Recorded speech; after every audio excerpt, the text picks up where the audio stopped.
Hi, and welcome to another edition of Ian Wallace, the Messed Up Counsellor. If you like and want to share these podcasts, then please do so. You never know, somebody else might be in your group that will be benefiting by it. Today, what I'm going to talk about in this office that I'm in, which is currently nearly 30 odd degrees, 38 degrees, I think it is at the moment, is something that we are unfortunately having to experience. If anybody that's working in an office or working from home with no air conditioning, as we had, we kind of got fans running in the background trying to cool us down. And that's climate change and the things that are making it difficult for us. Now, that's not necessarily a counselling process, but if you're working with people who are being affected by this in their world, their life, then it probably will come into the room in some senses, even if it's just clients being in a room where it's too warm and you can't relax, you can't get involved in being kind of comfortable, if you like. If you look at Maslow's hierarchy of needs, and obviously one of those is that the environment is suitable. And sometimes that's really hard. And so it's not just a practical thing. With clients, obviously we need to create a process that is nice and relaxing and working with that process. But also we need to think about how other people could maybe interact with that in their world and their life and the kind of issues and the problems that they're bringing us. And that process, as we know, is sometimes not easy. It might be just that arguments are occurring because everybody's too warm and there's a communication issue. It might be because they feel uncomfortable going out of the house or out of the environment. It might be a health issue. It might be something around heat exhaustion and those kind of things. So there's a lot of areas where that might come into our work and into the things that people discuss with us in the counselling room. Now, you can't do anything personally about the temperature. You can try to accommodate the temperature by having air conditioning, having fans running, having water under us available. You're trying to keep as much as you can the temperature down in the environment that we're working in. But it's not something that we can control the weather, as I've said. And that's a very big worry for a lot of people, especially nowadays, certainly more so, because of the extremities of heat and other weather issues, rain and such, that we get nowadays. So in that process of helping people understand their world, their life, then all those kind of worries and fears will be in there somewhere, I should imagine. And for some people more than others, obviously, depending on what the client's bringing to work with and to understand. Those kind of things could be a part of the work that you're doing. For example, health issues with themselves or a partner or a family member. Those things can be really hard to work with and understand where you're out of control, you haven't got any choices. Those things are happening. And that aspect of climate change, as people say is and isn't happening, I'm not saying either. I'm sitting on the fence with that process. But there is a change happening, and the change that's happening is affecting the world, as we see on the news every day. Now, you can say that's a normal aspect of the environment changing, the earth changing, the kind of historical evidence that it was like this one time and now it's like this, and, those kind of things. But when we're looking at that with our clients in the room, their fears, worries and concerns might be more advanced than that. They might not be able to just hold it and sit on the fence and work day to day with it. It might be a major part of their world and life, depend on their circumstances. And it's not something I am massively aware of. I can't do the environment arguments and all the things that people do nowadays. It doesn't affect me in that sense. It affects me physically and mentally and supplying a business process, but it's not something that I'm advocating of getting on and doing that, championing the cause, because that's not something I do. And sometimes that in itself can be hard, because if a client is bringing in those issues, then they may feel that you are not able to understand their concerns and worries. You're not able to have that knowledge of the environment that they may have. So they may not feel as though they are in the same place as you, and they may feel that you wouldn't be able to understand where they are. And that's the same with most of the things we deliver. Some clients will ask me if I've got any knowledge of any particular situation that they're trying to work with and understand or experience. And I might have, I might not have. And self-disclosure from a counselling perspective is always an interesting argument.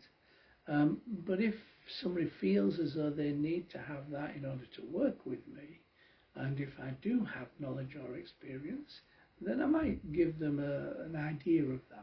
I won't give them facts and details, but I may have, yes, I understand that, because yes, I've been in situations where I've lost a parental figure, for example. And that process might mean it's easier for them to make a link with us, to make a connection to us, because they at least feel like we know something about what it is they're bringing. Now, if I'm able to do that, and self-disclosure for me is always a case-by-case basis, and it has to be for the benefit of the client, not for the benefit of me, then I may or may not do that, dependent on that client and that work. And as we move through that process of connection with my client, then sometimes if they ask me a specific question about, say, I have experience of losing a parental figure or a parent, and I said no, then they may then decide that I'm not the right person for them. But it's better to, if we can be honest and congruent as much as possible in my world, in order to help the client feel more relaxed and more able to understand that they are talking about situation scenarios that we feel, or they feel that I have some knowledge of and some understanding of. So as we're going through that climate change process, we have big worries from the office point of view as to what we can do. Certainly if it kind of gets up to 40 degrees in some offices these days, and can do in here. We have to then make some judgments and decisions about whether or not we can hold the session, or whether or not we can be actually engaging with the client, because there's probably nothing worse than having a counsellor client in a room that they feel awkward with, or they feel not connected to, or not comfortable in, because that then would get in the way of the work, probably, I would imagine. You can have a client sitting in this chair sweating profusely, and them being able to talk about the situations, scenarios in their life. That probably would not happen. So that process of climate change is going to be one that will get involved in your world and your life, either from your own personal situation to your work situation to your client situation. The reason why I thought it'd be helpful to talk about this today is one that we're in this situation at the moment. It's probably been about 3 weeks since it rained, literally in my area of the UK. And so it is something that is happening. And it's something that, as I've said, we have no control over, or very little control over. We can adapt our working processes, but we can't change the weather at this moment in time. So that aspect of our world means that we have to adopt different ways of working. We might say to our clients, if it's like that in the office, say, would you like to come, or do you want to do it by telephone or by kind of internet and those kind of things. We might change how we deliver the work, for the benefit of the client. Obviously, we might do less times in the session, so we might bring the actual time that we work down from, say, an hour to 40 minutes. So we might reduce the time in the room. We might have it out and about. Walk and talk therapy now is becoming more and more popular, so that we can go under a shady tree or something. So there is different ways that we can adapt in order to help our clients be able to cope with and connect to ourselves in these exceptional circumstances sometimes. The other thing that we might find is that if our clients are being affected by climate in some way, shape or form, then they will want to work with you possibly in a way that says, I have no control. What can I do? How can I make my life better at this moment in time? They might look to you for answers. They might ask for answers in the room. What are you going to do now in order for me to be able to work in this environment? And you'd have to come to some kind of shared understanding. Now sometimes that's not available. Sometimes you can't physically change your room. Sometimes if you did, it probably won't make any difference, you know. And so you have to then have an open conversation with the client and see whether or not they feel able to keep on going, or they want to reappoint, or those kind of things. And that might go against your normal process of contractual obligations. If you have, say, a 48-hour cancellation policy, you might have to adapt that because of the circumstances. So there's a lot of things to think about in this time where environments and weather and kind of things are changing quite dramatically sometimes, to see whether or not we need to be mindful of or change what we do and how we deliver what we do. I'm sure if you're in a room that's nearly 40 degrees or plus, then you're going to be sweating. You're going to be uncomfortable. Are you going to be able to be fully engaged with your client? Are you going to be congruent with the process? Those things are massively hard to kind of work out until you're actually in it usually. And then by the time you're in it, it's usually too late. So that process of helping people come to terms with, work with, understand it, is massively hard. I remember years ago, probably about 7 or 8 years ago, I was working, and obviously I won't give you any individual details, I was working with somebody who had been affected by flooding. Now, that was a massive thing. As anybody that's worked with anyone with being flooded, or anybody that has been flooded, it's a massive aspect of change and trying to come to terms with that process. And this person had been flooded once and had nearly been flooded again, although it hadn't actually reached their property. And so they were working me after the second time, not the first time, because they had a massive fear of rain. Now, that process is understandable, obviously, because of historical evidence that there is a possible issue that could happen at any time with no guarantee of making it okay, really. And when we were working, then part of our work was that coming to terms with that out of control, coming to terms with that fear, that worry, that concern for not just themselves but other people around them. And that was a really hard piece of work, but it was about climate and climate change and all those things that we've talked about. Now, once I was working with them, there was one day when it started to rain quite heavily and I was in the office. And that was a major, major problem for that client, to sit there and hear that outside of the window and not know whether their property was okay or not okay, was flooding or not. And that fear, that worry, that concern was something that was tangible in the room, to be fair. We had to, obviously, with the client's permission, change what we did. And they had to go there and then home to see if that home was okay, which was understandable, absolutely. So that process of climate change, of flooding in that client situation, had made a massive difference to her world, and that process of how they viewed weather, how they looked at weather, how they kind of did that, scanning the weather sites to see what was going to happen on a much more frequent basis than they ever would have done previously.